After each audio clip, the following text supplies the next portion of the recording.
Dictators లేదా నియంతలు. నియంత అంటే ఒక రాష్ట్రం, దేశం లేదా ఒక ప్రాంతం మీద అధికారం కలిగిన ఒక నాయకుడు. ఇలాంటి వారికి ఉన్న ఒకే లక్ష్యం, అన్ని అధికారాలు అతనికే ఉండాలి, అతనికి ఎదురు చెప్పేవారే ఉండకూడదు. అందుకోసం ఏమైనా చేస్తారు, ఎంతమందినైనా చంపుతారు, తమను వ్యతిరేకించే వారి నుంచి సాధారణ ప్రజల దాకా చంపుతూ ఉంటారు. అలాగే వాళ్ళ విధానాలను బలవంతంగా ప్రజలపై రుద్దుతారు. ఈ విధానాలతో ఎంతమంది చనిపోయినా పట్టించుకోరు. ఈరోజు ఈ వీడియోలో అలాంటి 10 మంది వ్యక్తుల గురించి చెప్పబోతున్నాను. Number 10, Ivan the terrible. 1547 నుంచి 1584 వరకు అప్పటి రష్యాను పరిపాలించిన ఈ రాజు తన నాన్న చనిపోవడంతో 3వ సంవత్సరంలోనే రాజు అయ్యాడు. తర్వాత రాజుకు సలహాలు ఇచ్చే కొంతమంది మేధావులు ఉండే కౌన్సిల్ సాయంతో 16 సంవత్సరాలకే రాజ్యంపై పట్టు సాధించిన ఇతను చిన్నగా క్రూరంగా మారిపోయాడు. తనకు వ్యతిరేకంగా ఉన్నవారిని, తన యుద్ధంలో పట్టుకున్న వారిని చంపేసేవాడు. అయితే తనకు వ్యతిరేకంగా ఉన్నందుకు నోవాగాడ్ అనే ప్రాంతంలో ఒకేసారి 12,000 మందిని చంపించాడు. ఇతను అధికారంలో ఉన్నప్పుడు మొత్తం 60,000 మందికి పైగా చంపాడు. ఇంకా లెక్కలు లేని చాలా మందిని రకరకాల పద్ధతుల్లో హింసించి చంపేసేవాడు. ఇతని వల్ల తర్వాత ఇతని వంశం దాదాపుగా నాశనమైంది. Number 9, Vlad the Impaler. 1448 నుండి 1447 వరకు 3 విడతలుగా అప్పటి యూరోప్లోని రొమేనియా ప్రాంతాన్ని పరిపాలించిన ఇతను రాజ్యాన్ని తన చేతుల్లోకి తీసుకునే సమయానికి ఆ దేశంలోని వివిధ ప్రాంతాల వారు ఆ దేశం నుండి విడిపోవాలని అనుకున్నారు. దీంతో ఇతను ఆ ప్రాంతాల వారిపై కఠినమైన పద్ధతులను ఉపయోగించి రాజ్యాన్ని ఒకటి చేశాడు. అందుకోసం చాలా మందిని చంపించాడు. అలాగే ఇతనికి ఉరిశిక్ష వేయడం అంటే చాలా ఇష్టం. ఇతని పరిపాలనలో ఉరిశిక్ష వేసి 20,000 మందిని చంపించాడు. అలాగే వేరే రాజ్యంపై యుద్ధం చేస్తున్నప్పుడు అక్కడి వాళ్ళు నీళ్లు తాగే బావుల్లో విషం కలపడం, వారి పంటలను తగులబెట్టి వారిని ఆకలితో ఉంచడం, ఇలాంటి చాలా పద్ధతుల్లో శత్రువులను చంపించేవాడు. అయితే ఎంత క్రూరుడు అయినా కానీ వాళ్ళ రాజ్యంలో ఇతను ఒక నేషనల్ హీరో. ఎందుకంటే వాళ్ళ రాజ్యంపైకి వచ్చే ఇతర రాజ్యాలను ఇతను ఓడించాడు.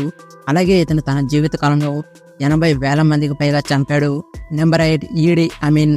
ఇతను యుగండాకు చెందిన ఒక మిలిటరీ ఆఫీసర్. బ్రిటిష్ వాళ్ళు యుగండాను పరిపాలిస్తున్న టైంలో ఒక మిలిటరీ ఆఫీసర్గా ఉన్న ఇతను చిన్నగా తన మిలిటరీ ర్యాంక్ను పెంచుకుంటూ బ్రిటిషర్లు ఉగాండాకు స్వాతంత్రం ఇచ్చిన తర్వాత మిలిటరీలోని ఎక్కువ అధికారం ఉన్న కమాండర్ ఆఫ్ ఉగాండా మిలిటరీ స్థాయికి చేరుకున్నాడు.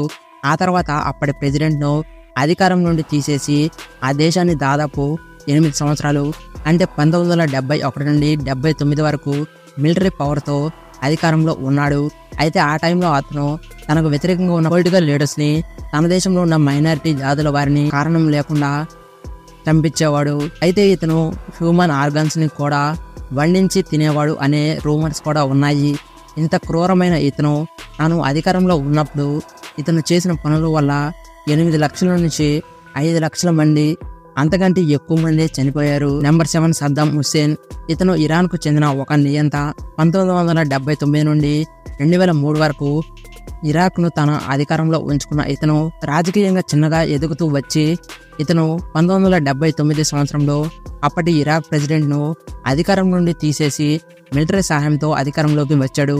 సద్దాం తాను అధికారంలో ఉన్నప్పుడు షియా అలాగే కుర్దిష్ అనే వర్గాల ప్రజలను అణిచివేయడానికి చాలా ప్రయత్నాలే చేశాడు. అలాగే వారిపై కెమికల్ వెపన్స్ను ఉపయోగించి చాలా మందిని చంపించేవాడు. అయితే 2003లో ఇతన్ని ఉరితీశారు. ఇతను అధికారంలో ఉన్న టైంలో 2 నుంచి 10 లక్షల మంది ఇతని వల్ల చనిపోయారు. Number 6, Pol Pot. ఇతను కంబోడియాకి చెందిన ఒక విప్లవకారుడు అలాగే రాజకీయ నాయకుడు. 1976 నుండి 79 మధ్యలో కంబోడియాకు ప్రధానమంత్రిగా ఉన్నారు. అయితే ఇతను అధికారంలోకి వచ్చిన తర్వాత తనను వ్యతిరేకించే వారిని చంపాలని అతని సైన్యాన్ని ఆదేశించాడు. అందరితో ఆగకుండా సాధారణ ప్రజలను గన్లతో షూట్ చేసి చంపడం. ఇతను అధికారంలో ఉన్నప్పుడు ఇతని సైనికులు దాదాపు 10 లక్షల నుండి 15 లక్షల మందిని చంపారు. అప్పటి కంబోడియా జనాభాలో అది 25%. అయితే 1979లో వియత్నాం సైన్యం కంబోడియాను ఆక్రమించి ఇతన్ని అధికారం నుండి తీసేశారు. లేకపోతే వీళ్ళు ఎక్కువ మందినే చంపేసేవారు. Number 5, Leopold II. ఇతను ప్రస్తుత యూరోప్లోని బెల్జియం రాజు. 30 సంవత్సరాల వయసులో రాజు అయిన ఇతను 1865 నుండి 1909 వరకు బెల్జియంను పరిపాలించాడు.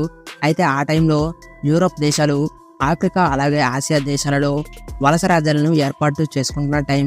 ఆ టైంలో ఇతను ఆఫ్రికాలోని కాంగో దేశాన్ని ఆక్రమించాడు.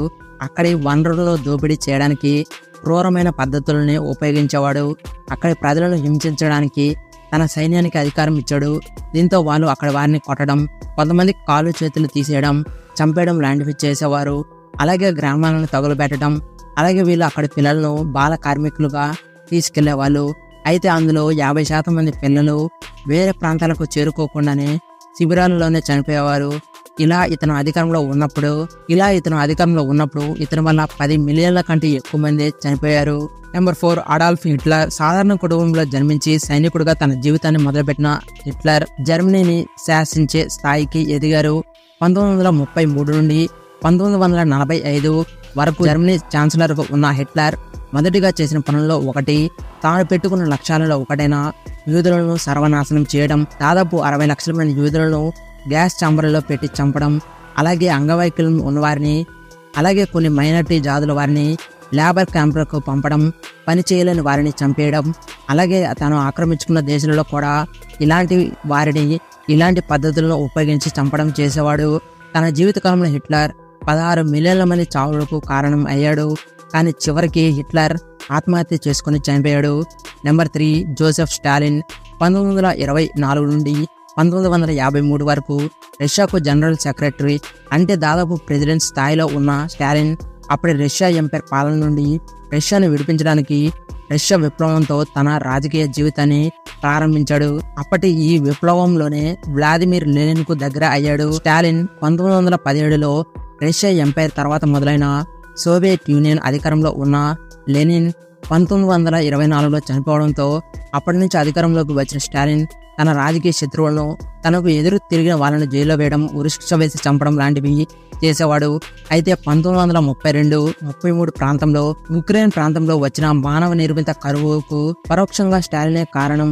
అలాగే స్టాలిన్ తాను అధికారంలో ఉన్నప్పుడు తీసుకున్న సామాజిక, ఆర్థిక, రాజకీయ, సైనిక విధానాలు పరోక్షంగా 40 మిలియన్ల మంది చావులకు కారణం అయ్యింది.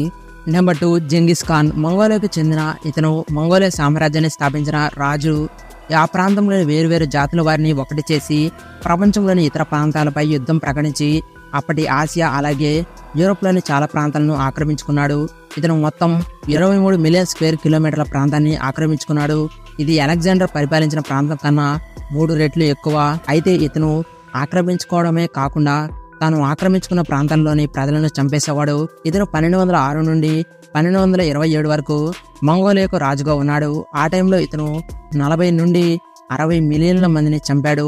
అలాగే అప్పటి ప్రపంచ జనాభాలో 11% జనాభా ఇతని వల్ల చనిపోయారు. Number 1, Mao Zedong. 1949 నుండి 1976 వరకు చైనా అధ్యక్షుడిగా ఉన్న ఇతను చైనాను శక్తివంతమైన దేశంగా మార్చడంలో మెయిన్ రోల్గా ఉన్నా కానీ ఇతని విధానాల వల్ల సాధారణ ప్రజలు చనిపోయేవారు.